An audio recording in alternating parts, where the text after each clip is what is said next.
Good morning to all of you. चलिए आज हम लोग स्टार्ट करते हैं आरएससी का लेक्चर नंबर 6। और इस लेक्चर में हम लोग ये देखेंगे कि numerical on the module 1 means reverse Brayton cycle के ऊपर हम लोग न्यूमेरिकल स्टडी करेंगे। और हम लोग का थ्योरी जो था इस चैप्टर में मॉड्यूल 1 का अप्रोक्सीमेट समाप्त हो चुका है। अब हम लोग न्यूमेरिकल स्टार्ट कर जा रहे हैं इस पे मॉड्यूल 1 का रिवर्स ब्रेटन साइकिल के ऊपर। तो देखिए क्वेश्चन देखिए क्या है। दी atmospheric air at pressure 1 bar.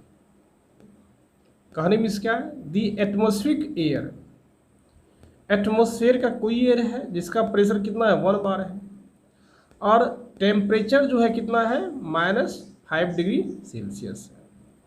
Is drawn in the cylinder of the compressor of a Bell Coleman refrigerating machine. हम जानते भी हैं बेल कोलमैन रेफ्रिजरेटर को ही हम लोग क्या बोलते हैं, रिवर्स्ड ब्रेटन साइकिल भी बोलते हैं। तो यहाँ बेल कोलमैन रेफ्रिजरेटिंग मशीन बोलिए या आप रिवर्स ब्रेटन साइकिल बोलिए, दोनों क्या सही है। इट इज कंप्रेस्ड आइसेंट्रोपिकली, मैंने बता चुका था रिवर्स ब्रेटन साइकिल में जो कंप्रेशन प्रोसेस हो रहा था आइसेंट्रोपिकली होता था। क्या होता था, आइसेंट्रोपिकली होता था to a pressure of 5 bar. Compress देखिए स्टार्टिंग लिया था कितना 1 बार और कंप्रेस करके कितना कर दिया 5 बार कर दिया। मीन्स कंप्रेस किया, प्रेशर को इंक्रीज किया, कहाँ तक, अप टू 5 बार तक। In the cooler the compressed air is cooled to 15 degree Celsius. Compress air को, जो एयर को कंप्रेस कर चुके हैं वो कूल किया जा रहा है कहाँ तक, 15 डिग्री सेल्सियस तक। Pressure remaining the same, pressure क्या है, कांस्टेंट है, सेम है। It is then expanded to a pressure of 1 bar. और जब उसको क्या है हीट बढ़ाते हैं, एक्सपेंड होता है कहाँ तक, 1 बार तक। इन एन एक्सपेंशन सिलेंडर में from where it is passed to the cold chamber, जब इसको कोल्ड चैम्बर से पास करते हैं। Find the work done per KG of air, work done निकालना है per KG of air. Coefficient of performance of plant निकालना है, plant का कोफिशिएंट ऑफ परफॉर्मेंस क्या होता है मुझे वो निकालना है। For air assume law of expansion, हम लोग एज्यूम करना है लॉ ऑफ एक्सपेंशन में यूज क्या करना है, PV power 1.2 equal to constant use करना किसके लिए, एक्सपेंशन के लिए। लॉ फॉर कंप्रेशन के यूज क्या करना है, PV power 1.4 equal to constant. And specific heat of air at constant pressure use करना क्या, 1 kilo joule per KG kelvin हमको यूज करना है। Specific heat of air at constant pressure करना है, 1 kilo joule per KG use करना है। तो आप कह सकते हैं ये जो वैल्यू लिया गया है ये वैल्यू क्या है, CP है। और यही CP को क्या बोलते हैं, कांस्टेंट प्रेशर स्पेसिफिक हीट क्या बोलते हैं, कांस्टेंट प्रेशर पे स्पेसिफिक हीट का क्या है वैल्यू है CP लिया गया 1 kilo joule per KG kelvin लिया गया। तो सब देखिए सबसे पहले हम लोग न्यूमेरिकल पे अटैक कैसे करेंगे वो सोचना है। तो दे दिया है रिवर्स ब्रेटन साइकिल है, रिवर्स ब्रेटन साइकिल बोलिए या बेल कोलमैन रेफ्रिजरेटिंग बोलिए। तो आपको कुछ टर्म याद करना होगा इसमें, जैसे क्या प्रेशर 1 बार था इनिशियल, फाइनल कंप्रेस करने के बाद 5 बार कर दिया। तो हम लोग सबसे पहले इस क्वेश्चन में क्या करेंगे, डायग्राम बनाएंगे, PV डायग्राम और TS डायग्राम बनाएंगे of the Bell Coleman refrigerating cycle का। देखिए बनाते, देखिए यही क्या था, PV डायग्राम है। कैसे होता है बना चुके हैं, ये क्या है PV डायग्राम हो गया। इस PV डायग्राम में देखिए क्या है, ये कंप्रेशन प्रोसेस, ये क्या है कंप्रेशन प्रोसेस, आइसेंट्रोपिकली कंप्रेशन प्रोसेस। ये क्या है, आइसेंट्रोपिकली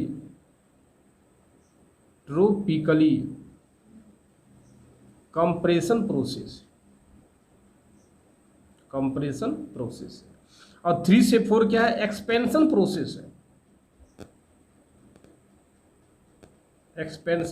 है, मीन्स कंप्रेशन और एक्सपेंशन दोनों क्या होता है, आइसेंट्रोपिकली होता है।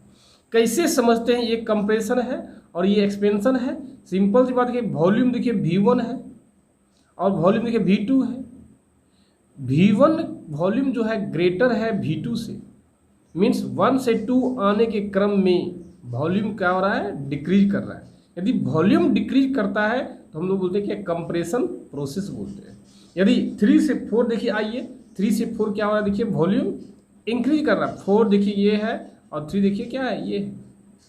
निश्चित तौर पे वॉल्यूम जो है इंक्रीज कर रहा है 3 से 4 में, इसलिए इसको क्या बोलते हैं? एसेंट्रोपिकली एक्सपेंशन प्रोसेस बोलते हैं।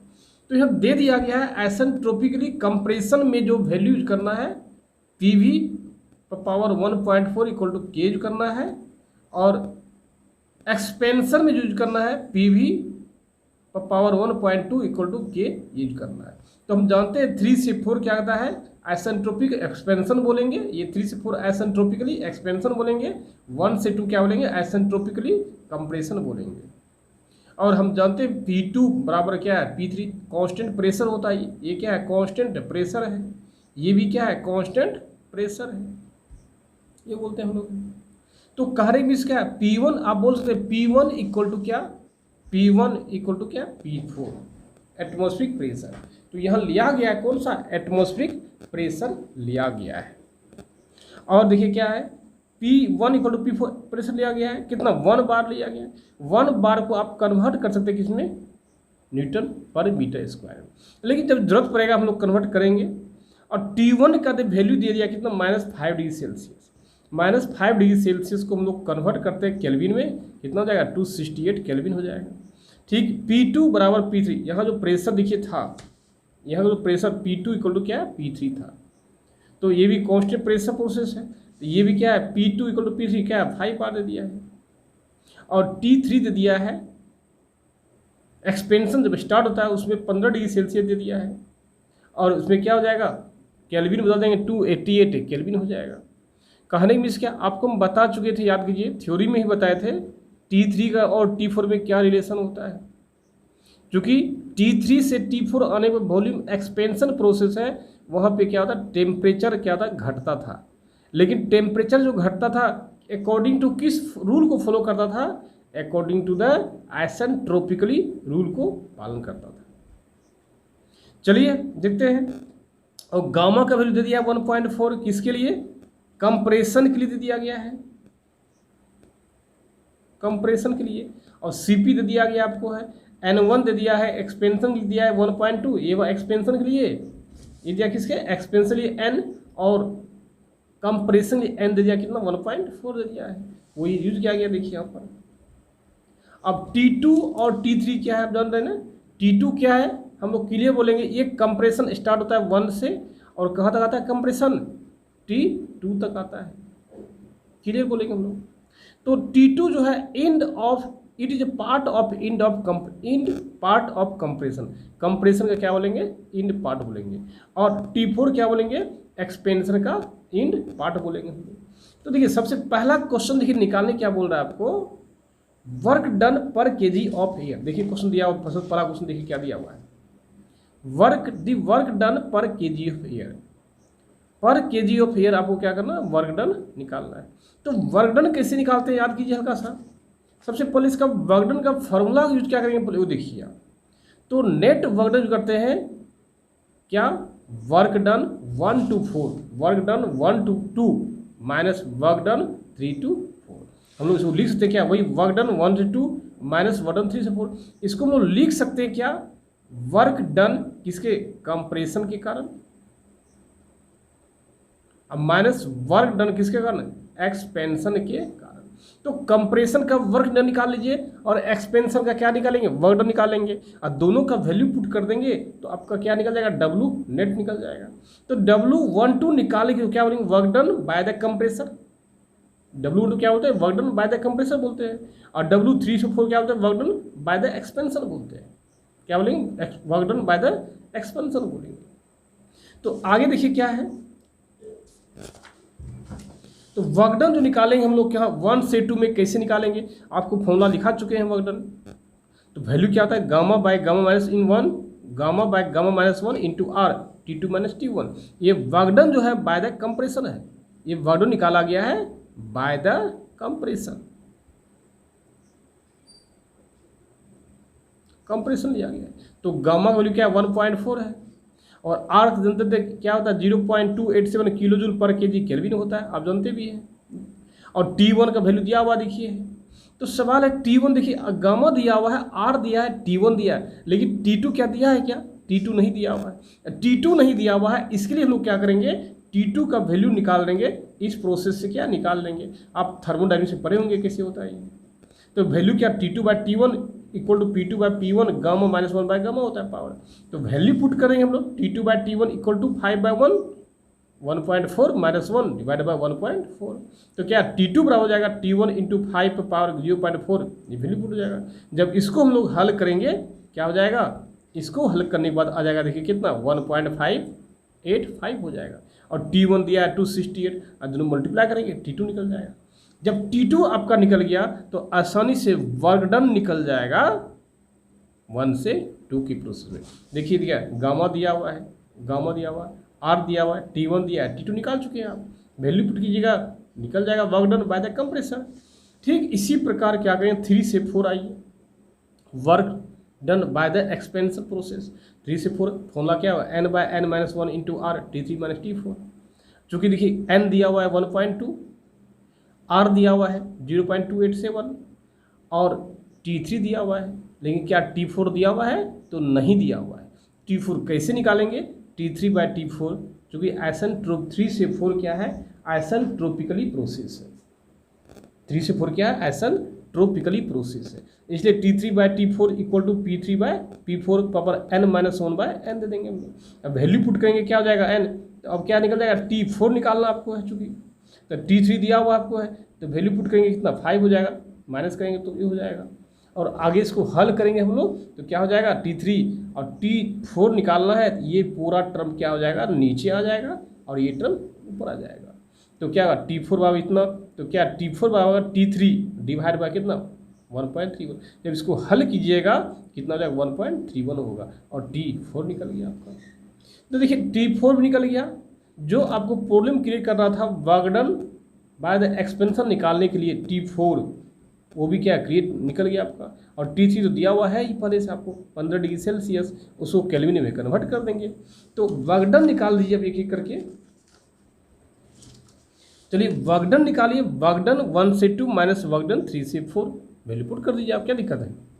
तो क्या हुआ gamma by gamma minus 1 into R T2 minus T1 minus n by n minus 1 into R, value put कर दीजिए। जब वैल्यू पुट कीजिएगा क्या हो जाएगा, देखिए गामा वैल्यू पुट की 1.4 और gamma minus 1 1.4 minus 1 into 6, R का वैल्यू 0.287 लेना है, इंटू कितना हुआ T2 वैल्यू पुट कीजिए। T2 का वैल्यू क्या करेंगे पुट करेंगे हम लोग। T2 का वैल्यू कितना दिया हुआ देखिए, T2 का देखिए वैल्यू कितना निकला हम लोग को 42, देखिए निकल चुका है, निकाले थे पीछे देखिए ये था ना T2, देखिए यही है T2 424.8। तो हम लोग क्या करेंगे T2 वैल्यू पुट करेंगे 424.8 माइनस 8.8 268। अब ठीक इसी बार n का मान पुट करेंगे हम लोग, कहाँ पे देखिए n का मान पुट करेंगे हम लोग 1.2 divide by 1.2 minus 1 into R 0.287 bracket T3 minus T3 मान क्या 2.88 होता है, 288 होगा। अब माइनस T4 तो जस्ट निकाले हम लोग, अब वैल्यू पुट करेंगे। जैसे वैल्यू पुट कीजिएगा इसको हल करने के बाद क्या आता है ये आएगा, और इसको हल करने के बाद क्या आएगा आपको ये आएगा आपको, और इसको जब हल करेंगे तो क्या आ जाएगा हम लोग का ये वैल्यू आएगा, और W क्या हटा देंगे तो क्या निकल जाएगा W नेट निकल गया आपका, W नेट निकल गया आपको। अब देखिए हम लोग क्या देखते हैं, अब देखिए दूसरा पॉइंट क्या निकालना है, COP coefficient of performance of the plant निकालना है, coefficient of performance of plant निकालना है। तो कोफिशिएंट ऑफ परफॉर्मेंस प्लांट क्या निकाल चुके हैं, याद कीजिए हल्का सा, हम लोग बहुत दिन से क्या इसका फॉर्मूला पढ़ रहे थे। इसका फॉर्मूला होता है heat absorbed divide by work done, heat absorbed divide by work done. चूंकि आपने वर्क डन का तो फॉर्मूला निकाल चुके हैं, वर्क डन निकाल चुके हैं, आपको मेनली क्या निकालना है हीट एब्जॉर्ब निकालना है। यदि आपको हीट एब्जॉर्ब निकल जाता है तो उसमें वर्क डन से क्या कीजिए डिवाइड कर दीजिए, तो क्या निकल जाएगा coefficient of the coefficient of performance of the plant निकल जाएगा। तो सवाल है, वर्क डन तो निकाल चुके हैं यहाँ से, हीट एब्जॉर्ब कैसे निकालेंगे? तो हीट एब्जॉर्ब कहाँ से होता है, याद कीजिए, हीट एब्जॉर्ब किस प्रोसेस से होता है? हीट एब्जॉर्ब इस प्रोसेस में होता है, याद कीजिए, याद है ना, हीट एब्जॉर्ब इस प्रोसेस 4 से 1 प्रोसेस में क्या होता है? हीट का एब्जॉर्बिंग होता है, हीट को एब्जॉर्ब करता है। और ये क्या है? कांस्टेंट प्रेशर है। कितना हीट एब्जॉर्ब करेगा? Cp delta T, Cp delta T. Cp delta T का वैल्यू निकाल देंगे, heat absorb by this process निकल जाएगा। तो हम लोग निकाल सकते हैं आसानी से। यहाँ पर क्या कर सकते हैं हम लोग? तो heat absorb during constant pressure process, वही 4 से 1 पर केजी फिर निकाल Cp T1 minus T4 value put कर देंगे। तो चूंकि जब वैल्यू पुट करेंगे Cp का तो 1 होता है, और इसका T1 जान रहे कितना होता है? T1 का T1 कितना होता है वैल्यू? 268 दिया हुआ है पहले से, कितना दिया? 268 दिया हुआ है। अब माइनस 220 निकाल चुके हैं आप T4, तो वैल्यू पुट कीजिएगा, कितना आ जाएगा? 48 हो जाएगा। अब कोफिशिएंट ऑफ परफॉर्मेंस क्या बना होता है? आपको जस्ट लिखा थे हीट एब्जॉर्ब, आपने हीट एब्जॉर्ब निकाल लिया कितना? 48 किलो जूल पर केजी निकाल चुके हैं।